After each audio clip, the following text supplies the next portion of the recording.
Bom, a gente, na semana passada, vimos a segunda parte aí dessa sequência falando sobre Deus, né? E começamos a falar sobre a personalidade de Deus, no intuito assim de pegar algumas passagens da Bíblia e tentar ver como Deus se comporta, né? Como Deus age. Tem até aquela música, né? O agir de Deus é lindo, justamente porque o agir de Deus é lindo, né? É por isso que a música fala. O modo como Deus age é muito peculiar. Deus tem a sua particularidade, né? O seu jeito de agir.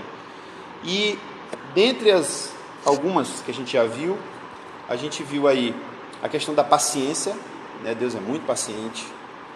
Deus aproveita as circunstâncias, Ele gosta de surpreender, poderíamos até dizer assim, né? Deus gosta de surpreender. Deus tem coração mole, ou seja, Ele é misericordioso, Ele se compadece, como diz aquela passagem, né? Há um coração contrito, né? Deus não rejeita. E o último exemplo que a gente viu foi esse, né? Da aparência. Deus não está interessado em aparência, Deus está interessado no que está no coração.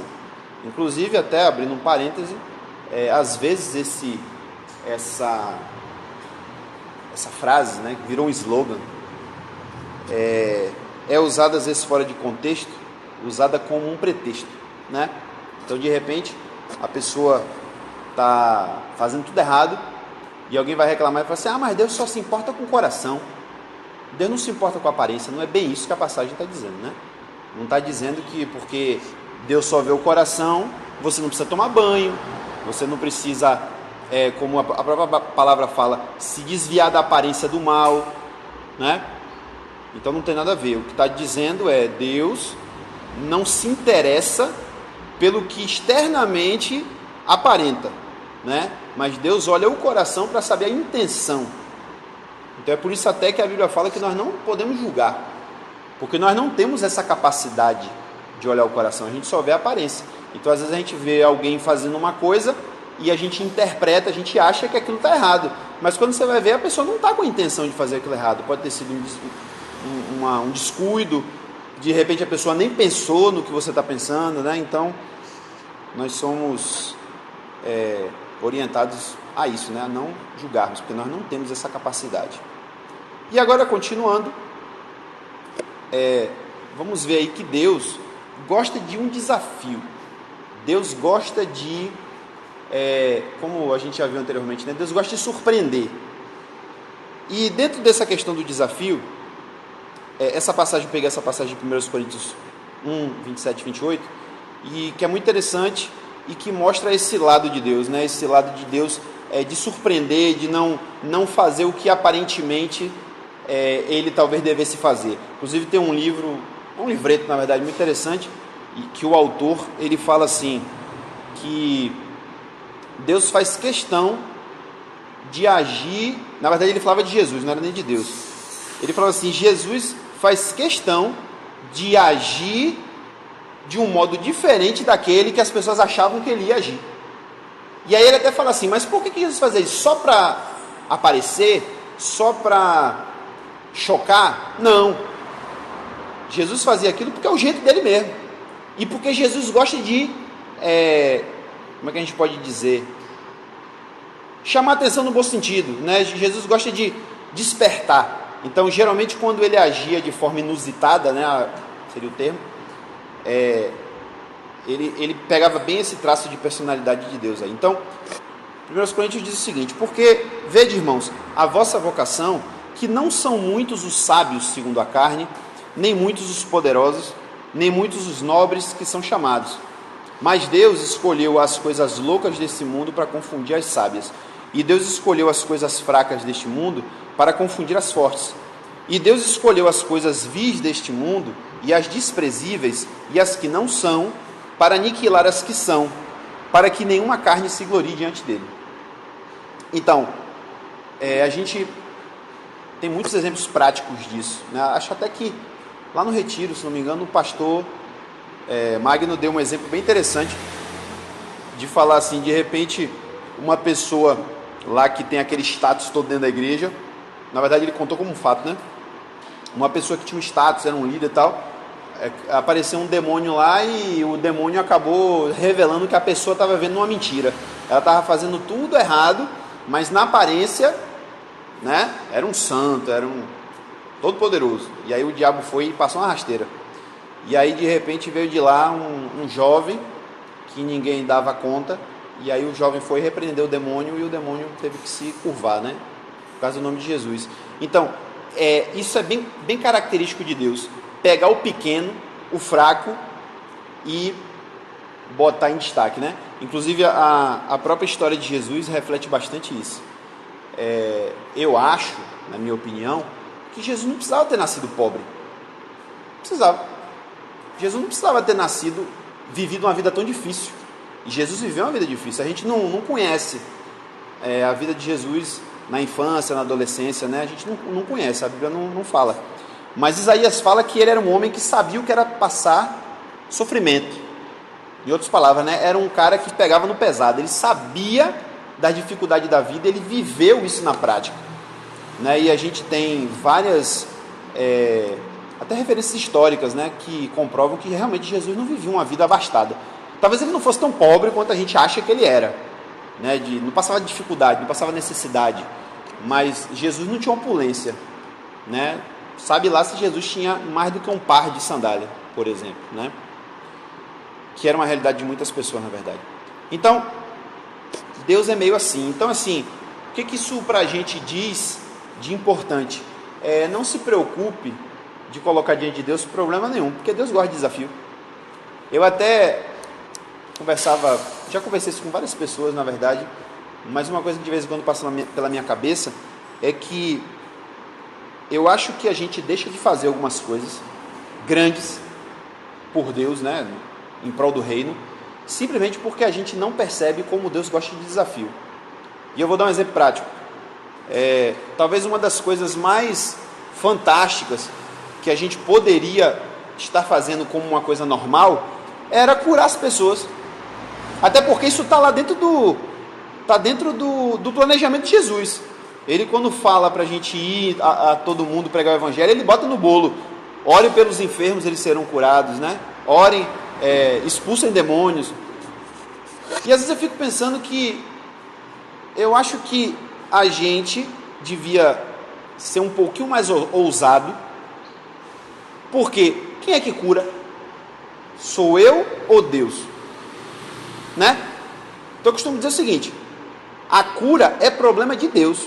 Se ele vai curar ou não, o problema é só dele. A minha obrigação é orar. E eu falo isso aqui do alto da minha insignificância e da minha como é que eu posso dizer? Incompetência. Porque eu não faço isso. Eu tenho desejo de fazer e não faço. Mas se eu vejo uma pessoa doente, eu tenho a obrigação de orar por ela. Se Deus quer curar, mas e se eu orar e a pessoa não curar? O problema é de Deus. Não é não? Porque às vezes a gente fica querendo defender Deus, né? A gente fica, mas e se eu for lá orar? Fora que a gente pensa, vou passar vergonha, né? Na verdade, a gente pensa mais isso.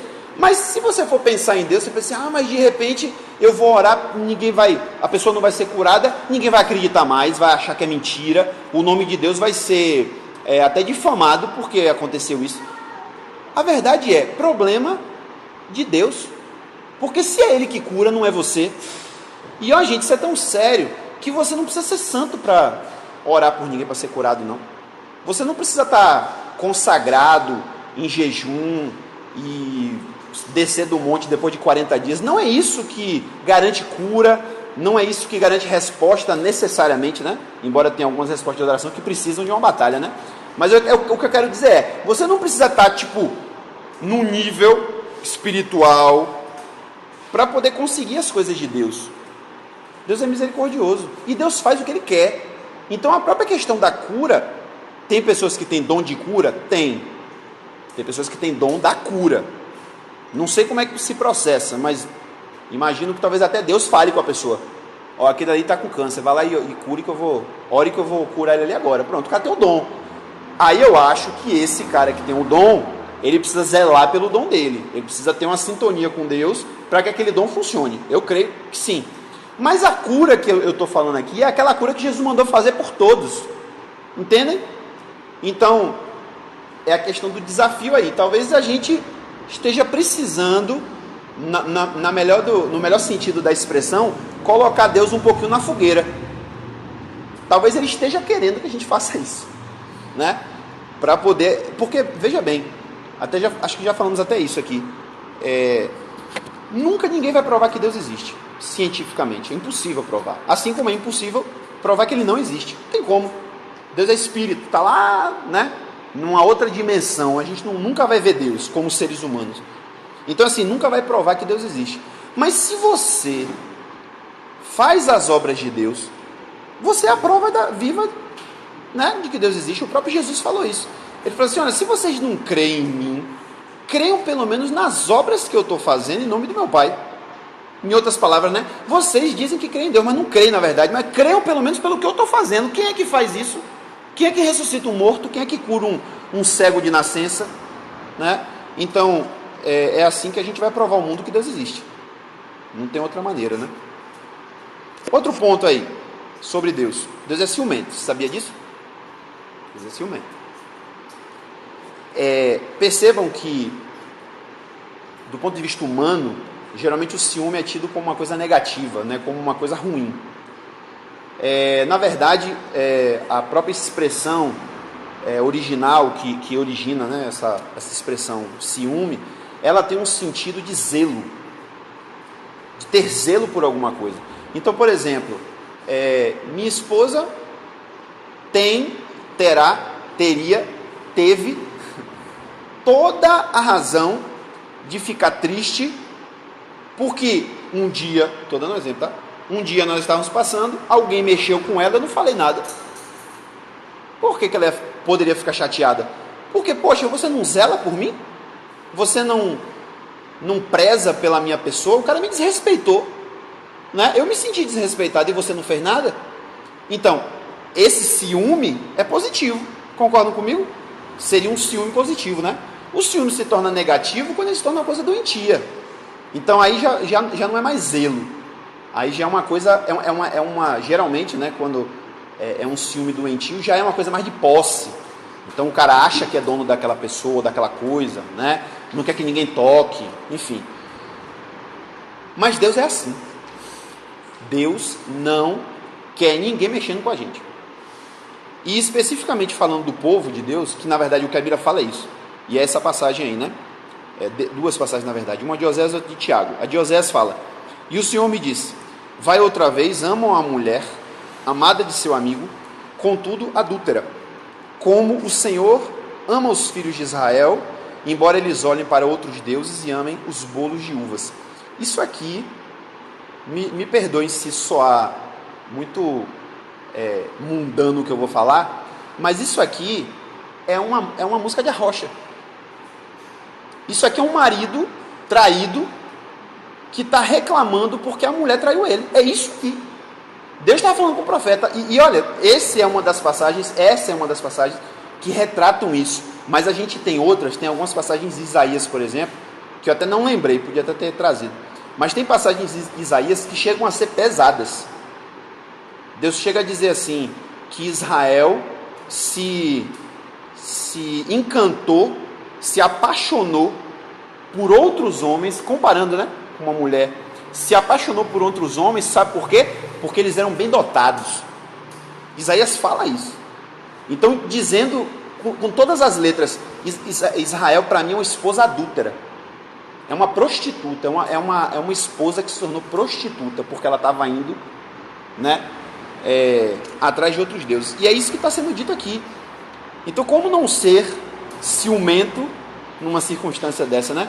E aí a gente encontra em Tiago essa referência, e nesse caso aqui, Tiago, inclusive, ele não faz uma citação bíblica. Ele, na verdade, aqui, não sei se alguém aqui vai lembrar, que a gente viu aí alguns métodos de interpretação bíblica judaica, e um dos métodos é justamente não fazer uma citação direta, mas você pegar o assunto de várias coisas que são faladas e você sintetizar aquilo numa frase.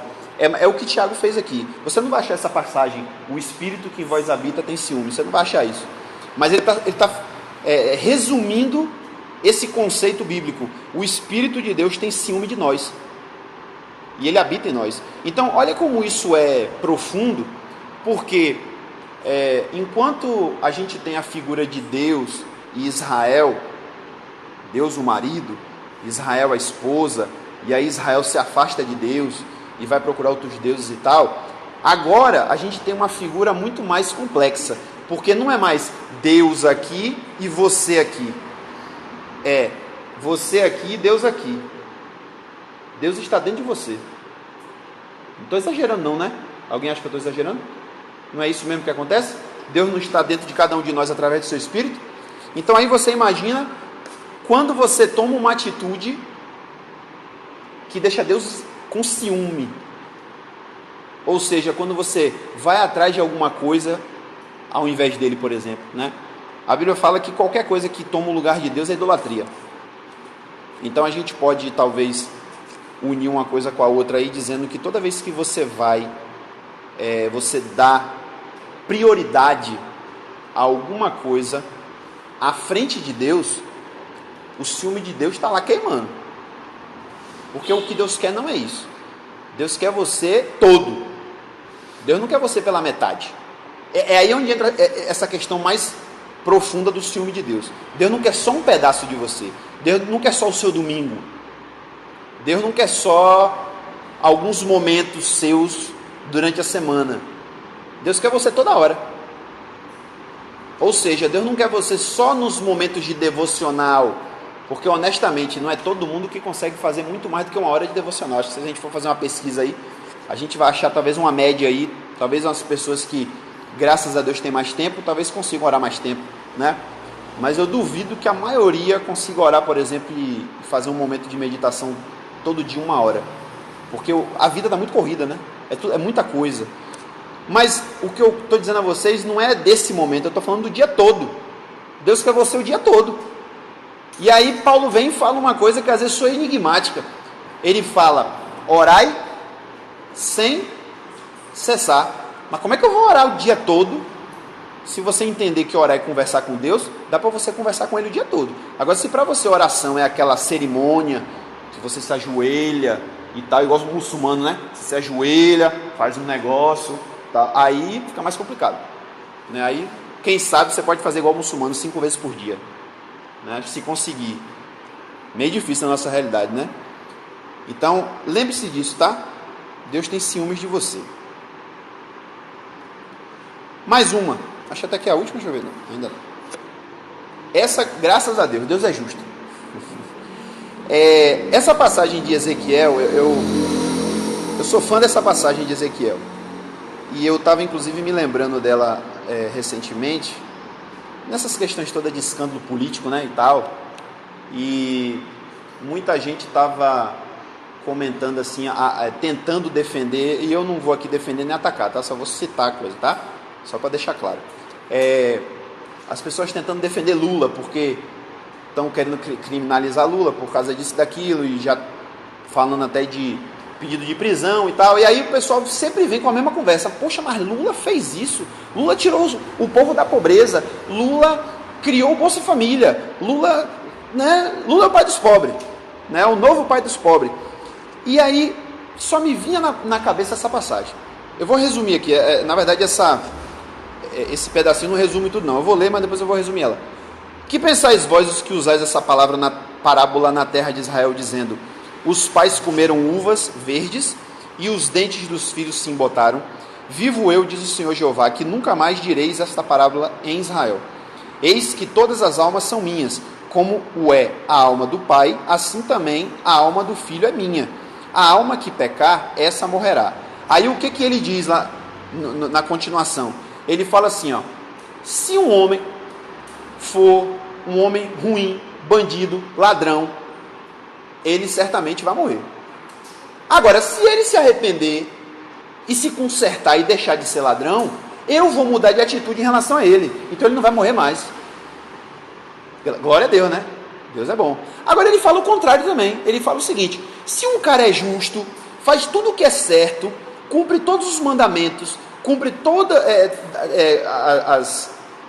ele fala assim, cumpre todas as promessas que faz a Deus e tudo, esse cara é justo, merece viver. Agora, se ele abandonar o caminho dele de justiça e começar a fazer o que é certo, e começar a roubar, e a começar e etc, etc, não merece mais nada. Esse daí merece morrer. Então é isso que a passagem está falando, que Deus, na sua justiça, ele não tomou o culpado como inocente, e também não toma o inocente como culpado. Deus não atribui culpa a quem não tem, e Deus não tira a culpa de quem tem. É aquilo até que acho que eu falei isso na semana passada. A justiça de Deus vai ficar do lado de quem está certo. E aí eu sempre dou esse exemplo. Patrão, crente. Empregado, ímpio. O patrão está retendo o salário do empregado, está enrolando o empregado, não assinou a carteira até hoje, está explorando o cara. Deus vai ficar do lado de quem? Do crente? Vai não. Deus vai ficar do lado de quem está certo. Deus vai ficar do lado do fraco. Nesse caso, o ímpio. E vai quebrar as pernas do crente, de alguma forma, né? Porque também a gente vai ver mais para frente que Deus castiga a quem Ele ama, né? Também é um ponto positivo, né? Então, existe a gente até leu também, quando Abraão está conversando com Deus na situação de Sodoma e Gomorra, e aí, creio eu, né, eu entendo assim, meio que Abraão, para poder encher um pouco a bola de Deus, porque ele vai encher muita paciência de Deus, né, como a gente viu, né? Senhor, se tiver 45, se tiver 40, se tiver, né? Ele fica naquela enrolação lá com Deus, naquela chateação. Aí ele fala assim: longe de ti, Senhor, destruir o justo com o injusto. Aí ele fala uma frase interessante, ele diz assim: por acaso não fará justiça aquele que é o juiz de toda a terra? Então, essa frase é emblemática. Deus é o juiz de toda a terra.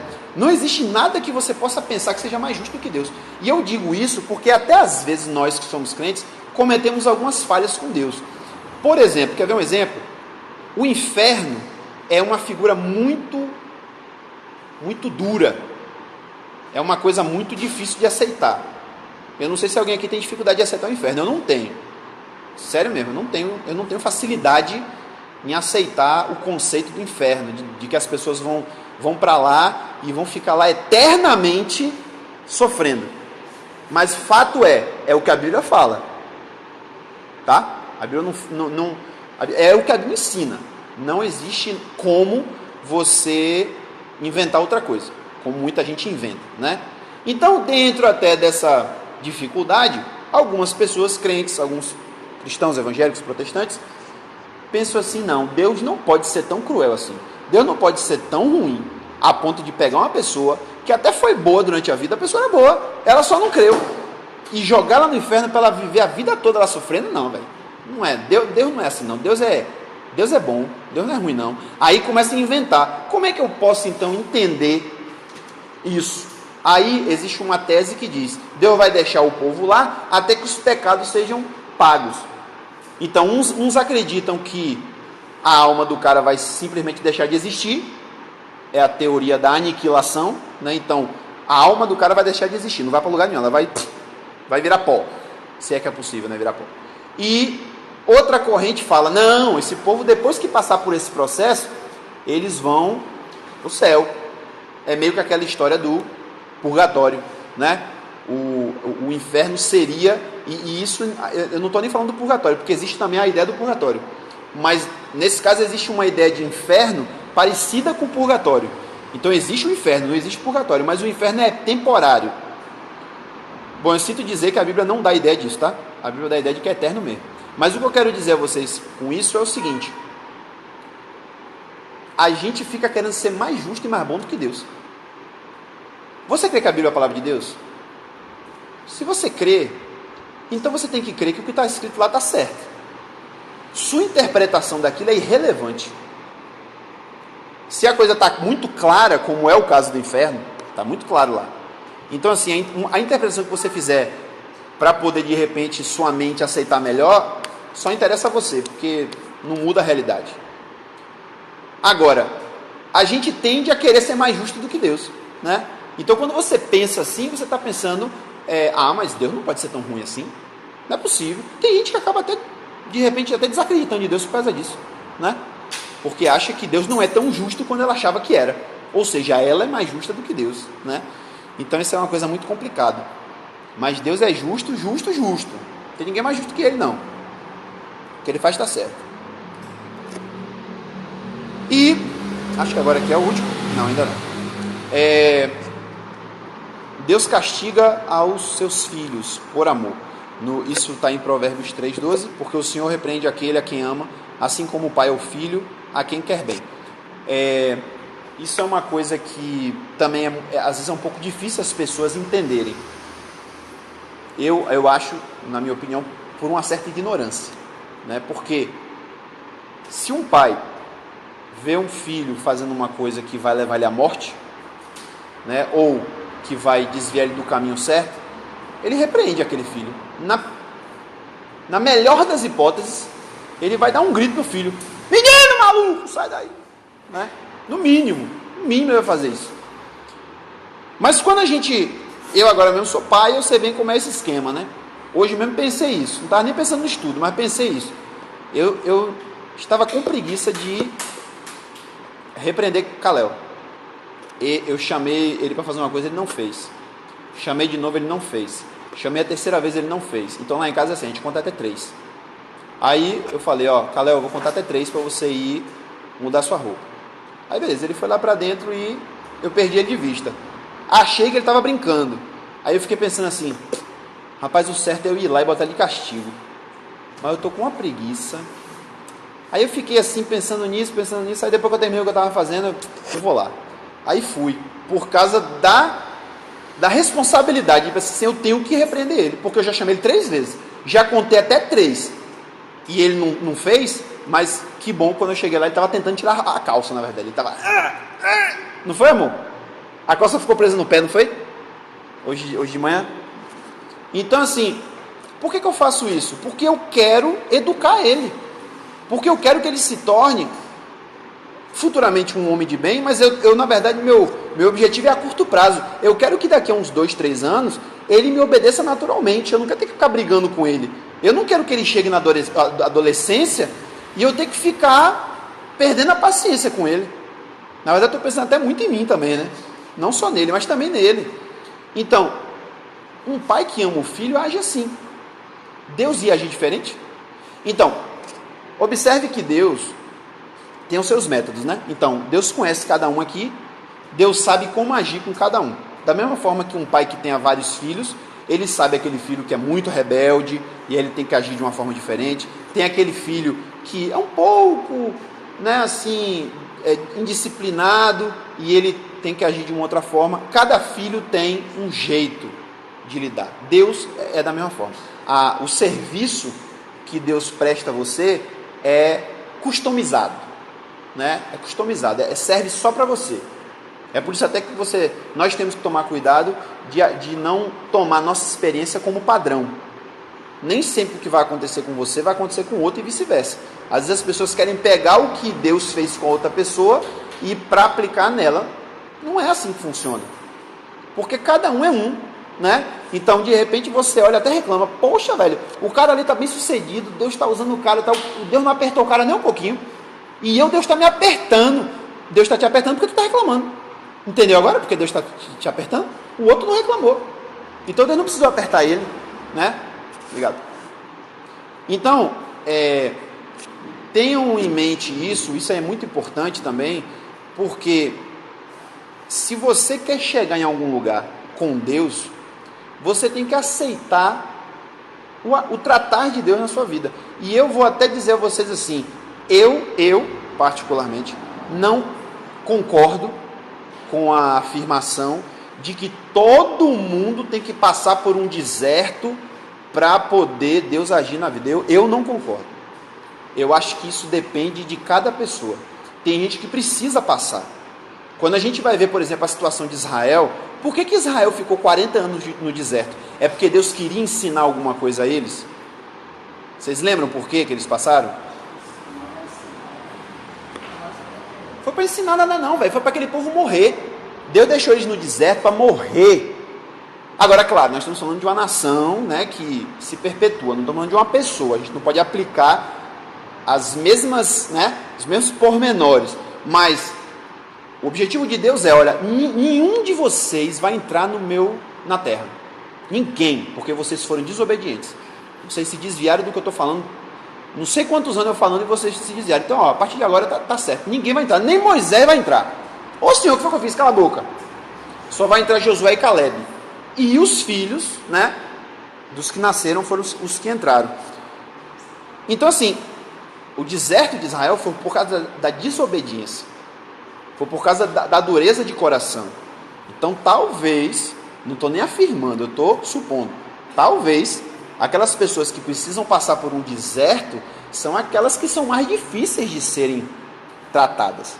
Deus precisa dar uma apertada para espremer um pouquinho o suco, para a pessoa ficar mais molinha, né, tal, e aí Deus agir. Talvez outras pessoas não precisem passar por isso, certo? Mas o fato é, se por um acaso você passar, fique tranquilo, porque não é o diabo. A gente até falou isso na semana passada também, né? Até isso já é uma garantia e um conforto para nós. Pode ser até que seja o diabo que está mexendo na minha vida, mas se ele está fazendo isso, é porque Deus deu autorização a ele para fazer. O diabo não faz nada que ele quer, ele só faz o que Deus deixa. Então é caso até de você se analisar, por que o diabo está fazendo isso na minha vida? Jó é um exemplo perfeito nisso, né? Ele se avalia e fala, mas por que eu fiz de errado? Qual é a minha culpa? Né? Ele até erra um pouco, Deus chega para ele e fala assim, por que você está se justificando tanto? Você acha que você é tão bom assim? Mas o fato é que ele era bom. O próprio Deus falou, tu viu meu servo Jó, como é justo? Não tem ninguém na terra como ele. O próprio Deus afirmou que ele não tinha culpa nenhuma. E ele fala, mas Senhor, eu não tenho culpa, o que foi que eu fiz? Né? Mas aí Deus fala assim, peraí, eu tenho que te botar primeiro no teu lugar, só para você entender, de fato, você é justo e tal, mas você também não é grandes coisas não. Você estava lá quando eu fiz tal coisa? Você sabe como é que o mundo foi criado? Então assim, baixa um pouco a sua bola, um pouco mais de humildade, né? Então isso já ajuda um pouquinho, né? Então, aceite, e tem uma outra passagem que fala bem isso mesmo, né? Filho meu, aceite a repreensão do Senhor. Porque se ele está te repreendendo, é porque ele te ama, é porque ele quer te melhorar, né? Um outro detalhe que aí tem a ver com isso que a gente acabou de ler, é o amor de Deus como um pai, né? E essa passagem de Lucas, que é a passagem do filho pródigo, que a gente já conhece bastante, né? Mas eu peguei só esse pedacinho aqui que, levantando-se, o filho, né, foi arrependido e tal, levantando-se foi para seu pai, e quando ele estava longe, viu-lhe seu pai, e se moveu de íntima compaixão, e correndo, lançou-se ao seu pescoço e lhe beijou. E o filho lhe disse, pai, pequei contra o céu e perante ti, e já não sou digno de ser chamado teu filho. Mas o pai disse aos seus servos, tragam depressa a melhor roupa, e vistam-lhe, e ponham-lhe um anel na mão e sandálias nos pés. Porque este meu filho estava morto e reviveu, tinha se perdido e foi achado, e começaram a alegrar-se. Esse pedacinho aí do filho é muito engraçado, porque o filho, quando percebe, cai na real da bobagem que ele fez, então ele começa a ensaiar o que ele vai falar com o pai, né? Ele pensa, pô velho, fiz a maior besteira da minha vida, meu pai deve estar virado no 600 do meu lado, quer dizer, ele já enxergou o pai extremamente nervoso, né? Decepcionado, revoltado, e ele começa a ensaiar, e pode ver aí na passagem, a mesma coisa que ele diz assim, direi a meu pai tal, aí depois ele repete a mesma coisa. Então ele ensaiou, disse, rapaz, eu acho que eu vou me humilhar um pouquinho, vou pedir ao meu pai para ser só empregado. Eu disse, senhor, ó pai, deixa só ser empregado. Mas é engraçado que quando ele começa a falar, o pai não deixa nem ele terminar de falar. Então ele fala, ó pai, peguei contra o céu, não sou digno de ser chamado teu filho. Aí o pai, pega ali, corre, pega ali uma sandália, bota no pé dele. O pai nem deixou ele falar. Porque a Bíblia fala que o pai já ficava no portão esperando ele. E aí Jesus deixa isso bem claro, o pai é Deus, e o filho pródigo são todos que estão longe de Deus, né? E há pouco tempo eu estava tendo uma discussão, uma conversa com uma pessoa no Facebook, e aí entrou aquela coisa de religião, a pessoa é ateu, e aí a pessoa é ateia, né? Acho que o certo é isso, né? E aí ficou falando um negócio de religião e tal. Aí eu fiquei pensando assim, poxa, velho, as pessoas não entendem, né? Não conseguem entender Deus, porque de fato, a nossa realidade, assim, vamos botar a nossa situação, a igreja evangélica, né? Como é que se desassocia cristianismo, igreja evangélica, culto, de religião? É ilógico, né? Desassociar de religião. Mas a verdade verdadeira é que isso aqui não é religião. Jesus não é uma religião. Ou melhor, ele é a religião. Mas no sentido humano falando, quando a gente compara o que uma religião exige, quais são as características das religiões, Jesus vai trazer uma coisa totalmente oposta. E a figura do pai do filho pródigo é o golpe de misericórdia na religião. Porque Jesus não traz aquela ideia de um Deus que precisa ser servido, que precisa ser... você tem que trazer coisas a ele para ele poder a cara dele melhorar para o seu lado, entendeu? Claro, isso no passado era assim mesmo, né? Mas Jesus mudou tudo, né? Jesus mudou tudo. Então Jesus está trazendo agora, olha, a atitude de Deus agora mudou. Porque aquilo que era necessário, eu vou fazer. Agora é com vocês, né? Mas essa figura de Deus como o Pai que está esperando os pecadores, e gente, isso é uma coisa para ser meditada. Pelo menos uma vez no mês. Sabe por quê? Porque às vezes a gente trata o incrédulo de uma forma completamente errada, completamente injusta. A gente trata o incrédulo como se nós estivéssemos aqui e ele estivesse lá embaixo. E aí quando você vai falar dele, quando você vai pregar, quando você vai debater com ele, você sempre tem uma atitude um pouco arrogante com ele. Porque eu estou certo, eu estou com a verdade, eu estou com Deus. Maior é o que está em mim do que está em ti, né? E aí o que você faz? Você traz o cara para perto de você? Não, você afasta ele, né? E quando a gente percebe essa atitude de Deus, aí você imagina, pensa na pessoa mais torta que você conhece, que eu podia dar qualquer exemplo aqui, né? Mas pensa aí numa pessoa que você acha assim, bicho, esse cara é torto, ou essa mulher, né, é torta, e dificilmente vai se converter. Pronto, Deus olha para essa pessoa todo dia com um olhar assim, quem sabe é hoje. Quem sabe é hoje. Essa é a atitude de Deus com essa pessoa. É o que Deus deseja. E a gente não enxerga isso. A gente enxerga o contrário. A gente olha a pessoa e fala, miserável, tu vai para o inferno. Não é assim? Faz que nem aquelas igrejas de maluco, e eu vou falar isso bem claro, igreja de maluco nos Estados Unidos, que tem passeata gay, e os idiotas que se dizem crentes vão lá com faixa dizendo, os gays não herdarão o reino de Deus, Deus odeia os gays queimarão no fogo do inferno. Estão pregando evangelho? Evangelho é boa nova. Boa nova significa boa notícia. Dizer que o cara vai para o inferno é uma péssima notícia. Então isso é o contrário do evangelho. Então, vamos aprender com o pai do filho pródigo, que é o nosso pai, né? Deus é extremamente amoroso. O amor de Deus é imensurável. Até que tem um nome para ele, né? É o ágape. Não tem nem tradução. É um amor incondicional. É o amor de Deus. Gente, se vocês quiserem falar alguma coisa, comentar, tá? Pode ir. Esse último aqui é muito interessante também. E é uma das particularidades de Deus. Jesus, eu nem peguei a passagem de Jesus aqui, mas eu vou começar com o exemplo de Jesus. Jesus tinha multiplicado os pães e os peixes para aquela multidão enorme. Aí, Jesus dá um tempo no povão e se retira e vai orar. Aí o povo já começa, cadê Jesus? Cadê? Ninguém viu, não sei o quê. Bora procurar. Aí alguém fala, não, acho que ele foi para o outro lado do mar. Aí vai todo mundo para o outro lado. Quando chega do outro lado, encontra Jesus, e eu sempre gosto de imaginar essas cenas. Se eu fosse cineasta, eu tinha feito um filme. Eu imagino o povo chegando toda aquela cara de massa. Jesus! A gente estava procurando o Senhor! Quando é que foi que o Senhor chegou aqui? Aí Jesus olha para a cara deles assim, vocês estão vindo atrás de mim porque vocês comeram o pão e o peixe. Vocês não estão vindo atrás de mim por causa das obras que eu faço, não, e nem porque vocês querem se arrepender. Jesus dá logo uma quebrada na perna de todo mundo, né?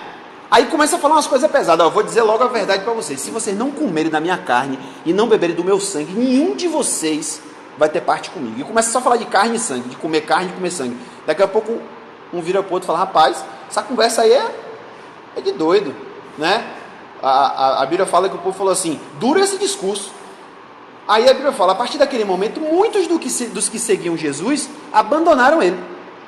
Aí o que foi que Jesus fez? Jesus se retirou, começou a chorar, né, diante de Deus. Senhor, por quê, Pai? Foi isso que ele fez? Você lembra ou não? Foi isso que ele fez, não. Quando ele viu o povo indo embora, ele virou para os 12 e falou assim, querem ir embora também? Se quiser, é hora agora. Vou dar aqui 5 minutos. Quem quiser ir, pode ir embora.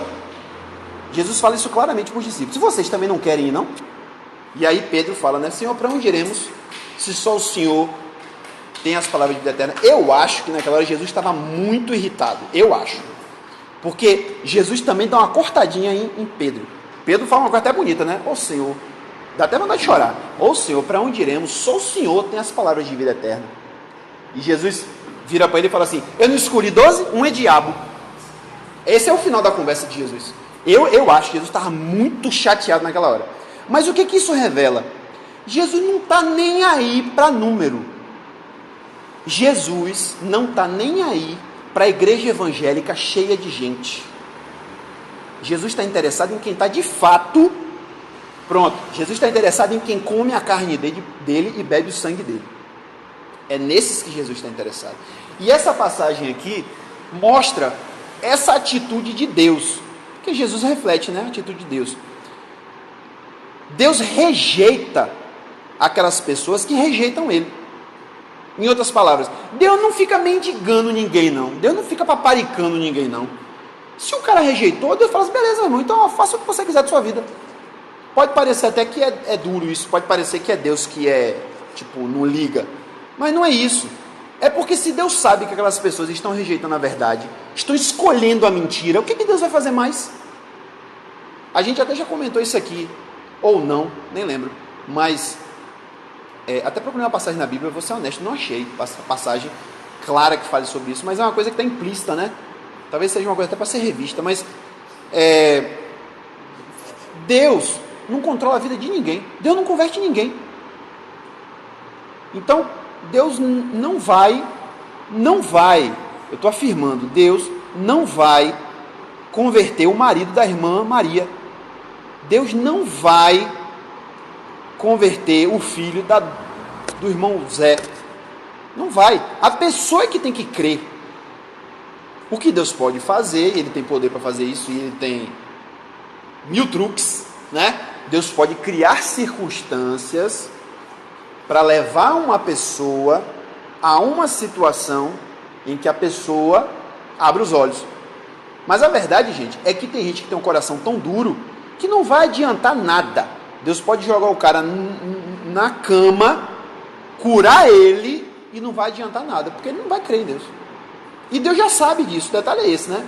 Deus, na sua presciência, Deus já sabe disso aí. Eu não vou nem entrar nesse mérito aqui, mas a presciência de Deus determina muita coisa, né?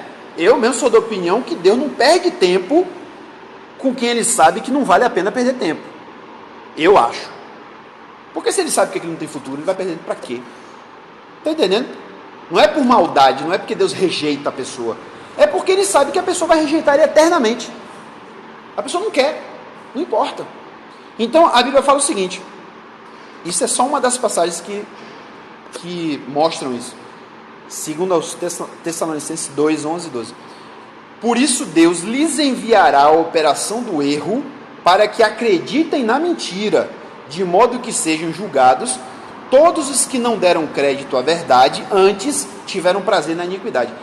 O contexto dessa passagem está falando do anticristo. Deus está dizendo que Paulo está dizendo que Deus vai permitir que o anticristo venha, que o anticristo tenha poder para fazer milagre, para enganar o mundo, porque o mundo rejeitou a verdade. E aí, outras passagens deixam até implícito a seguinte ideia: aqueles que vão crer, aqueles que no futuro Deus sabe que vão crer, Deus preserva esses. Então Jesus, por exemplo, fala assim: virão falsos profetas e falsos cristos, operando sinais e milagres e maravilhas de forma tão grandiosa que, se fosse possível, até os escolhidos seriam enganados. Então, graças a Deus significa dizer que não é possível, né? Está implícito aí, né? Não é possível que um escolhido seja enganado. Mas se fosse, eles seriam, né? Então, isso é uma das passagens. Tem uma outra também que é de Paulo também, que ele fala que os homens, os seres humanos, rejeitando a verdade e escolhendo a mentira, Deus entrega esses homens aos prazeres que eles querem. E se você observar bem o contexto, ele fala inclusive de homossexualidade. Ele fala assim: Deus entrega eles às paixões, aos desejos. Aí depois ele chega a dizer assim: de maneira que até as mulheres deles, e ele está falando isso dos povos, né? Dos povos pagãos, ele fala assim: até as mulheres deles já estão mudando o costume, estão ficando com mulheres também. Então, meio que dizendo assim, eles estão rejeitando, Deus não se interessa muito se eles estão se sujando mais não. E Apocalipse também fala isso. Apocalipse fala uma coisa difícil de digerir. Ele fala assim: aquele que é santo, se santifique mais. Aquele que é impuro, que se suje mais. E aí? Então, isso é uma coisa também para se pensar, porque Deus é justo, Deus é amor, extremamente amoroso, Deus é extremamente paciente, Deus é extremamente misericordioso, mas Deus também é extremamente justo. Não toma o culpado por inocente. Então, se o cara rejeitar a verdade, está rejeitado também, né? E que Deus nos ajude a nunca rejeitarmos, né? Porque... Bom, então, assim, a gente tem com certeza muitos outros exemplos que a gente poderia trazer, e eu até convido vocês a buscarem isso na Bíblia. Observem nas suas leituras, né? Quando vocês verem assim Deus falando, Deus agindo, vocês vão conhecer um pouquinho mais a Deus. E a verdade é que o conhecer a Deus, né? O conhecimento sobre Deus, é uma coisa que não acaba nunca. É igual um relacionamento, né? Você, até acabar aquele relacionamento, seja um casamento que dure até a morte, ou seja uma amizade que também, né, dure enquanto der para durar, você vai conhecendo a pessoa, vai descobrindo: fulano de tal é assim, ele age de tal forma. Aí você vê a pessoa com a cara de um jeito assim, ó, tá preocupado ali, ó, porque você já conhece, né? Então com Deus é assim: quanto mais a gente vai andando com Ele, a gente vai conhecendo, e eu diria até mais, não apenas no que está na Bíblia, mas no que Deus faz com você também. Porque no agir de Deus particular com você, você vai conhecendo mais e vai podendo dizer assim: rapaz, Deus é assim. Por que você está falando isso? Porque Ele faz isso comigo, né? Glória a Deus. Bom, eu queria falar um pouco também aqui, vou até correr um pouco com essa parte para a gente encerrar hoje ainda, sobre a questão da imutabilidade de Deus. Ou seja, Deus não muda. Deus é o mesmo ontem, hoje e eternamente, não é assim que está escrito? Isso é bom. Às vezes pode parecer para a gente que isso é ruim, mas não, é bom, é bom. Porque se Deus é justo, amor, misericórdia, Ele nunca vai deixar de ser. Se Deus faz uma promessa para você, Ele nunca vai voltar atrás. E a gente tem um monte de promessa na Bíblia, né? Aquelas promessas ali não voltam. Agora, o que acontece? Não é Deus que muda. O que muda são as circunstâncias. Então vamos analisar duas coisas separadas. Vamos analisar o Antigo Testamento e o Novo. Por que a gente sempre tem que fazer essa distinção? Por causa de Jesus. Porque Jesus mudou tudo. Jesus pagou o pecado que tinha que ser feito todo ano, todo dia, toda hora, com sacrifício de animal. O homem, a linguagem bíblica dá a entender o seguinte: Deus era inimigo da humanidade. E Jesus tornou Deus amigo da humanidade. É por isso que no Novo Testamento Deus é tão Pai. E no Antigo parece que Deus é tão Senhor. Porque não tinha Jesus ainda. Jesus mudou tudo. Então, no Antigo Testamento, na Antiga Aliança, Deus agia de acordo com a revelação que Israel tinha. Ou seja, Israel não tinha toda a revelação. Ele não sabia tudo ainda. Deus não tinha revelado tudo. Nem o Espírito Santo não tinha vindo ainda. Então, Deus agia com Israel, vamos até colocar assim, da melhor maneira possível, de acordo com a ignorância de Israel, né? No nível que ele podia lidar. Então, isso também tinha um outro detalhe, que o foco de Deus era Israel. Então, Deus só agia em Israel, Deus se revelava somente em Israel, principalmente depois que veio o templo, Deus estava no templo de Israel, né? No templo de Jerusalém. Quem quisesse cultuar a Deus, cultuava em Israel, a ponto do Naamã.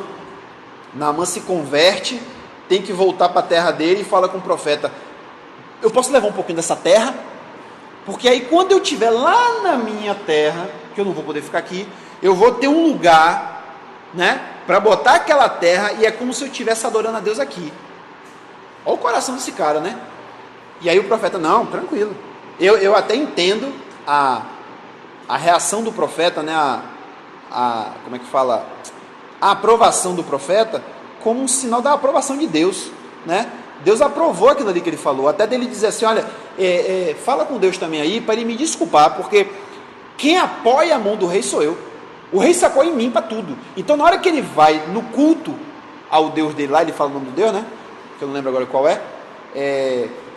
Eu tenho que segurar para o rei se ajoelhar diante daquele Deus. Mas saiba que eu não estou fazendo aquilo de coração. Eu tenho que fazer aquilo porque é minha obrigação. E talvez se fosse assim, a gente diria: meu irmão, você tem que se comprometer com a obra. Você tem que largar tudo, velho. Você tem que vir morar aqui em Israel, você tem que virar judeu. Mas não é isso que o profeta fala com ele. O profeta vira para ele e fala: vai em paz, né? E ele vai, feliz da vida. Por isso aí. Mas veja que realmente tudo acontecia em Israel. O foco era Israel. As outras nações meio que estavam mesmo, sei lá, estavam largadas. Faziam o que queriam, né? E Deus só agia para trazer juízo. A verdade é essa. Agora, se Deus, por um lado, parece que era tão duro, e era mesmo, exigente, a santidade de Deus era uma coisa extremamente cara, vamos dizer assim, porque até se um sacerdote chegasse impuro diante de Deus, morria, velho. O coitadinho foi quem? Esqueci o nome do cara agora, que Davi teve a ideia errada, o errado foi Davi, de botar a arca em cima de um carro de boi, porque não era para ser transportado daquele jeito, era para ser transportado com as varas, o povo levando, o sacerdote que levava. Ele mandou botar em cima do carro de boi. Aí a arca foi caindo, o cara lá, que eu não lembro o nome dele, ele foi lá, eita, a arca vai cair, morreu. Aí a gente olha e fala: pô, velho, que Deus miserável é esse, bicho? O cara tava querendo ajudar, bicho. Mas a santidade de Deus não tem lero-lero. Deus falou: essa arca não é para ser tocada. Pra vocês terem noção, a vara, porque do lado da arca tinha umas argolas, né? Tinha uns negocinhos assim, aí enfiava a vara ali para poder carregar a arca. A vara era tão grande que, eu já li isso em algum lugar, nunca vi, né? Mas dizem que ela era tão comprida, aquela vara, que ela ficava para fora do Santo dos Santos. Dava para ver ela de fora, porque ela era maior do que o Santo dos Santos, era enorme. A distância que o cara ficava daqui segurando a arca, e a arca era tipo, sei lá, 1,5 metro, mais ou menos, era um negócio enorme, porque ninguém podia tocar naquilo ali, porque Deus se revelava ali em cima. Então, não dava para brincar com aquilo ali, né? Agora, ao mesmo tempo que a gente vê um Deus tão, né, até a gente fica com a impressão de que Deus é muito ranzinza, Deus é muito gente ruim. Mas e a graça de Deus ao longo de todo o Antigo Testamento? Vou dar só 2 exemplos, que para mim são suficientes: Israel e Davi. Se Deus não dispensasse a graça dele a Israel ia durar mais de 1000 anos, mais de 2000 anos, que agora já dura muito mais, né? Mas eu digo até Jesus, pelo menos. Foi 1000 anos de rebeldia, de idolatria, do povo fazendo tudo ao contrário que Deus mandava. Se a gente for, até, se não me engano, a Bíblia Thompson, ela tem um gráfico mostrando só o período dos reis, de Davi até o Jeoiaquim, né? Acho que foi o último, né? Só dos reis. Ele vai mostrando assim um gráfico. Adorava a Deus, adorava outros deuses, adorava um pouquinho Deus, um pouquinho os outros deuses, adorava outros deuses, adorava outros deuses, adorava outros deuses, adorava a Deus. Era assim, era cíclico, sabe? E por um lado a paciência de Deus se revela aí, mas também a graça de Deus, ou seja, a misericórdia. O que é a graça? Graça é você conceder a uma pessoa uma coisa que ela não merece. É pegar um bandido que tem 100 anos de pena e soltar ele, isso é graça. Na verdade é maluquice, mas é graça, né? É você dar à pessoa algo que ela não merece. Israel não merecia. Davi, não precisa nem falar de Davi, né? E eu até já falei isso aqui. Eu acho muito engraçado até. É trágico, na verdade, mas para mim é uma tragicomédia aquilo ali. Davi faz o que faz só porque não segurou o tchan de ver uma mulher gostosa e não se segurar. Foi lá, adulterou com a mulher, viu que fez besteira, a mulher engravidou. Qual foi a solução de gênio de Davi? Vou botar o marido dela na frente de batalha. Que ele morre, eu pego ela pra mim, não vai ter problema, ninguém não vai nem saber. Ainda teve isso, não é? Pois é, ainda tem esse detalhe, né? Criou um esquema. O cara bolou, rapaz, eu imaginei 3 dias pensando naquilo ali. Como é que eu vou fazer, velho? Como é que eu vou fazer? Aí quando ele tem, eureka, descobri. Vou chamar o cara do campo de batalha para ele levar um recado.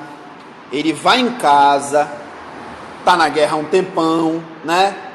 Vai lá, dorme com a mulher, vai achar que o filho é dele, todo mundo vai achar que o filho é dele. Depois eu mando ele de volta para a guerra com um recado que ele não pode ler, porque o detalhe, às vezes se passa isso. Ele mandou o recado para o general, né, o comandante do exército.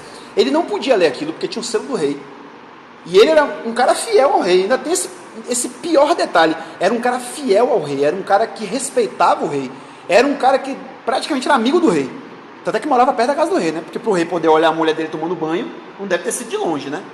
Para ele poder ver que a mulher prestava, eu imagino que não era tão longe assim. Então, mandou o recado, e o recado dizia, bote... como é o nome do cara? Esqueci agora o nome dele, do coitado. Urias. Mande Urias para a primeira fileira da batalha. Todo mundo sabe o que acontece na primeira fileira da batalha, né? E aí... Mas o detalhe é que dá tudo errado. E Deus... Rapaz, Deus... Olha, é uma coisa que talvez devesse estar naquela lista lá da personagem de Deus. Cuidado, velho. Cuidado. Não brinque. Porque Deus, quando passa uma rasteira, a rasteira é feia. Eu costumo dizer uma coisa, eu vou dizer aqui e vai ficar registrado. Crente... Jovem, né? Principalmente jovem. Isso acontece mais com jovem, mas adulto também faz besteira. Jovem que fica agindo errado, que fica fazendo sexo antes do casamento, cuidado. Deus gosta de passar rasteira em jovem. Crente, tá? Tô falando de crente. Por que quem não é crente, se dane, faz o que quer da vida. Tô falando de crente, de gente que tem compromisso com Deus, gente que foi lavado pelo sangue de Jesus, que diz que serve a Deus, que diz que quer fazer a vontade de Deus. Não brinque, porque a quantidade de exemplo que eu tenho para te contar de gente que fica nessa brincadeirinha, engravida, e às vezes acontece até coisa pior. E aí eu até falava assim, ó, se o cara quer pecar, peca pelo menos de forma esperta. Quer pecar, compra logo um rolo de camisinha, bota na carteira, não é não? Ó, velho, aí o cara fica naquela, não, porque eu sou santo, porque eu não posso fazer essas coisas, mas não tá vigiando para não fazer, tá entendendo? E aí quando chega na hora lá do vamos ver, que a coisa fica esquentando, ele não pensa, ó, na hora do vamos ver, não tem pensar. Ninguém pensa na hora do vamos ver. Tem uma linha divisória ali, que se você cruzar ela, você não volta mais. Acredite, você não volta. E a gente que é casado já sabe disso, né? Já sabe. Passou daquela linha ali, não tem. Ah, peraí. Que peraí, rapaz? Não tem peraí. Eu conheci mesmo um cara, desculpe trazer isso aqui agora, mas acho que é um bom exemplo a ser dado. Eu conheci uma pessoa que hoje ela é crente. Mas ela disse que morou um tempo com namorou né, com uma pessoa e morou junto. E aí, uma das preocupações dela é essa: eu não quero ter filho, nós não queremos ter filho, a gente não é casado e tal. Ah, não, também não quero ter filho, beleza. Então qual foi a solução que ele achou? A gente vai comprar um monte de preservativo e vai espalhar pela casa toda. E ele disse que tinha preservativo no quarto, tinha preservativo na cozinha, tinha preservativo na sala, ele tinha preservativo em todo lugar. Aí ele fala assim: bicho, diz aí quantas vezes eu usei aqueles preservativos. Eu nunca usei nenhum. Ele não usou nenhum. Por quê? Porque na hora do vamos ver, ninguém lembra disso, velho. Se lembrar, perdeu a graça. Então, ó, por que eu estou falando isso? Porque se você quer fazer a vontade de Deus, vigie. Porque na hora que Deus passa a rasteira, é feio. E Deus passa a rasteira não é porque ele é ruim, não. É para não ficar pior. Por mais que você ache que é ruim.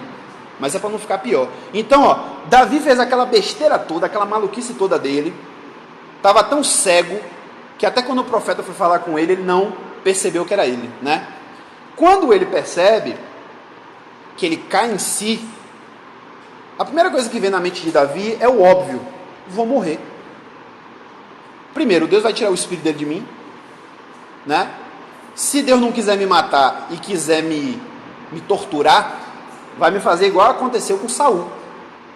E se você acha que eu estou falando isso da minha cabeça, vai ler o Salmo, que eu também não lembro qual é, eu nunca lembro o número de Salmo, mas é aquele Salmo que ele justamente escreveu depois, acho que é 76, alguma coisa assim, que ele ele escreveu esse Salmo justamente nessa situação. E uma das primeiras coisas que ele fala: ó Senhor, não retires de mim o teu espírito.